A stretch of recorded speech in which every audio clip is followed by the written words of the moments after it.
Hi friends, Bommi Siddharth சீரியலில் ஒரு அட்டகாசமான எபிசோட் வந்திருக்கு. அதை பற்றி தான் இந்த வீடியோவில் பார்க்க போகிறோம்.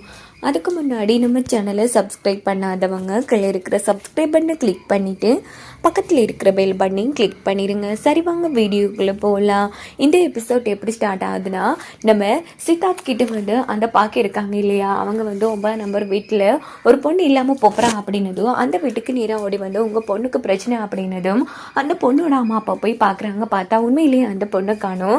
அப்போ நான் இதுக்கு காரணம் சித்தார்த்தா அப்படின்னுட்டு சொல்லியா என் பொண்ணு எங்கே வச்சிருக்கா அப்படின்னு சித்தார்த்தா அடிக்க போகிறாங்க. அப்போது ராணி வந்து தடுத்து நிறுத்துறாங்க. என்ன பண்ணிட்டு இருக்கீங்க, இவர் யாருன்னு தெரியுமா அப்படின்னது. இவர் யாரா இருந்தா என்னமா, இவனுக்கு எப்படி தெரியும் எங்க பொண்ணு இல்லாம போறா அப்படின்னதும் உடனே நம்ம ராணி வந்து இங்க பாருங்க, நான் வந்து கிருஷ்ணவேணி அம்மாவோட பொண்ணு, இவரு அந்த அஞ்சலி ஸ்வீட் கடை ஓனர் தேவநாயகம் இருக்கார் இல்லையா, அவரோட பேரா அப்படின்னது. ஓஹோ, நீ அவர் தானாமா இது, இங்க பாருங்க சார், நாங்க இதுக்கு உங்க பொண்ணை தூக்கணும், கொஞ்சம் யோசிச்சு பாருங்க, இவருக்கு முன்கூட்டியே ஒரு விஷயம் தெரிஞ்சிருக்கு, அதை போய் உங்ககிட்ட சொன்னா நீங்க எப்படி பண்ணிட்டு இருக்கீங்க, உங்க பொண்ணுக்கு ஏதாச்சும் பிரச்சனை இருக்கும், அது என்ன இதுன்னு கண்டுபிடிச்சி ஃபர்ஸ்ட் அவளை தேடுற வழியே பாருங்க அப்படின்னதும் சரிம்மா எங்களை மன்னிச்சிருங்க அப்படின்னு சொல்லிட்டு இவங்க ஒரு பக்கம் தேட ஆரம்பிக்கிறாங்க. இந்த பக்கம் சித்தார்த் நீரா வீட்டுக்கு வந்து பாத்தியா ராணி, நீ என்ன காப்பாத்துற மாதிரி ஆயிடுச்சுல கடைசியில அப்படின்னது.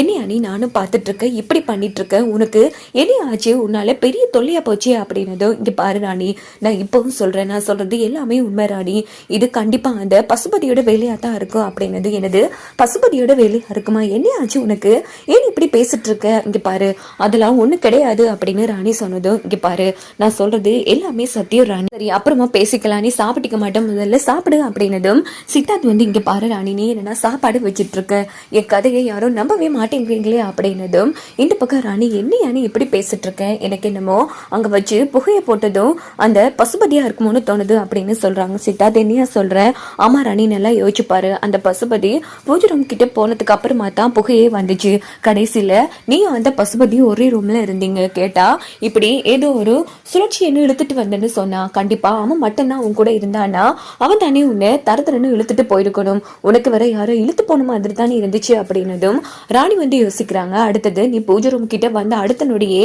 அவன் கிட்ட இருந்து நீ தப்பிச்சுக்கிட்ட அப்படின்னா கடவுளோட ஆசீர்வாதம் உனக்கு இருக்கு ராணி, எனக்கு என்னமோ அவனுக்குள்ள இருக்கிறது ஒரு கெட்ட சக்தி ஒண்ணு தோணுது ராணி, கண்டிப்பா அவன் வந்து பசுபதியே கிடையாது அப்படின்னதும் சரியா நீ சொல்றதும் வாஸ்துவம் தான், உன் பேச்சை நம்பவும் முடியல நம்பாம இருக்கவும் முடியல, இதுக்கெல்லாம் ஒரே வழி நான் அந்த பார்த்தேன் ஒரு பூசாரியை, அந்த பூசாரியை போய் பார்த்துட்டு வந்துடலாம் வா அப்படின்னுட்டு ராணியை சித்தார்த்தும் கிளம்பி நேரா பூசாரியை பார்க்க வந்து நடந்த விஷயங்கள் எல்லாத்தையும் சொல்றாங்க. ஆமா, உங்களை சுட்டி ஒரு மிகப்பெரிய ஆபத்து காத்திருக்கு அப்படின்னதும் ராணி சித்தார்த் அதிர்ச்சி ஆறாங்க. அது உங்களே தான் நோக்கி வந்துட்டு இருக்கு அப்படின்னதும் என்ன சாமி சொல்றீங்க, இப்ப நான் என்னதான் பண்றது அப்படின்னதும் இங்க பாருமா ராணி, நான் உங்ககிட்ட ஒரு மந்திரிச்ச தகடு கொடுத்தேன் இல்லையா, அந்த தகடை நீ பத்திரமா வச்சுக்கோ அப்படின்னதும் உடனே ராணியும் சரின்னு சொல்றாங்க. என்னையா அது இப்படி ஆயிடுச்சு, இங்க பாரு அதைத்தான் சொல்றேன், அந்த கெட்ட சக்தி வேற யாரும் இல்ல, அந்த பசுபதி தான் ராணி, என்ன நம்பு. இப்போ இதுக்கு ஒரு ஐடியா சொல்லவா, அந்த பசுபதியை நீ கோவிலுக்கு கூட்டிட்டு போ, எல்லாரும் அந்த மஞ்சள் கயிறு கட்டிக்கிட்டாங்க, ஆனா அவன் கோவிலுக்கு கொஞ்ச நாளா வரவும் இல்ல, அந்த மஞ்சள் கயிறை கட்டவும் இல்ல, அவன் உண்மையிலேயே மனுஷனா இருந்தா கோயிலுக்குள்ள வருவான், அந்த மஞ்சள் கயிறை கட்டிப்பான், அப்படி மட்டும் அந்த மஞ்சள் கயிறை வந்து கட்டிக்கிட்டான்னு வச்சுக்கேன், நான் எல்லார் காலையும் விழுந்து மன்னிப்பு கேட்கிறேன் போதுமா அப்படின்னது. என்னையா நீ பெரிய வார்த்தையெல்லாம் பேசிட்டு இருக்க, என் தாடிக்காரனை அவ்வளவு சீக்கிரம் அடுத்தவங்க காலில் விட வச்சிருவானா என்ன, சரி நீ சொல்ற மாதிரி நான் அவனை கோவிலுக்கு கூட்டிட்டு போறேன் பா அப்படின்னு சொல்லிட்டு ராணியை சித்தார்த்து வீட்டுக்கு வராங்க. அங்க பார்த்தோம்னா பசுபதி எல்லாரும் மனசுல இடம் பிடிக்கணுங்கிறதுக்காக நிறைய ட்ரெஸ் எல்லாம் எடுத்துட்டு வந்திருக்காங்க. எல்லாருக்கும் என்னப்பா இது இவ்வளவு ட்ரெஸ் அப்படின்னு நம்ம மலர்வழியெல்லாம் கேட்டுட்டு இருக்காங்க. என்ன ஆண்டி இப்படி பேசிட்டு இருக்கீங்க, எங்க வீட்டுக்கு ஃபர்ஸ்ட் டைம் வந்திருக்கீங்க, அப்படி இருக்கிறப்போ உங்களுக்காக ட்ரெஸ் எல்லாம் எடுத்து கொடுக்க வேணாமா, 30-40 செலவு பண்ணா என்ன குறைச்சா போயிடுவான் அப்படின்னதும் உடனே அந்த இடத்துல எல்லாருமே வந்து பசுபதியை வந்து மதிக்க ஆரம்பிச்சிடுறாங்க.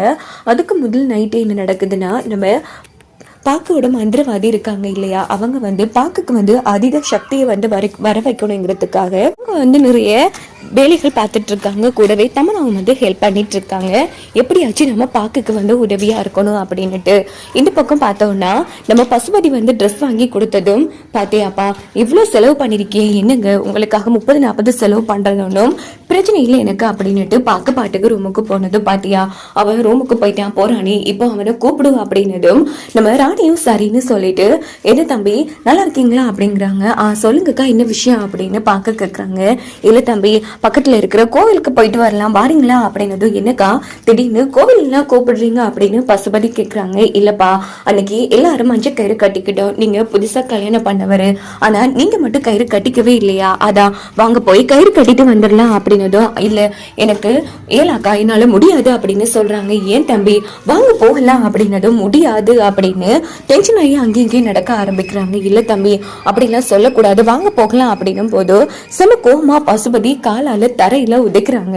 தரை வெடிக்க ஆரம்பிக்குது. இது பார்த்து ராணி செம அதிர்ச்சி ஆகுறாங்க. என்ன கண்டிப்பா நான் கோவிலுக்கு சொல்லு அப்படின்னது. இல்ல தம்பி பரவாயில்ல, இன்னொரு நாள் பாத்துக்கலாம் அப்படின்னுட்டு ராணி செம அதிர்ச்சியில வெளியில வந்துடுறாங்க. என்னாச்சு ராணி, பசுபதி வார்னு சொல்லிட்டானா அப்படின்னது. யோ நீ சொன்னது எல்லாமே சரியா போச்சியா, அவன் உண்மையிலேயே பசுபதியே கிடையாது அப்படின்னா உண்மையான பசுபதி எங்கயா, இல்ல பசுபதி உடம்புல வேற ஏதோ கெட்ட சக்தி இருக்கா, எனக்கு நான் ஒண்ணுமே புரியலையா, ஃபர்ஸ்ட் பசுபதிக்கு என்ன ஆச்சுன்னு நாம கண்டுபிடிக்கணும்ங்கிற மாதிரி ராணி அந்த இடத்துல சித்தார்த் கிட்ட சொல்லிட்டு இருக்காங்க. இதோட இந்த எபிசோட் முடிஞ்சு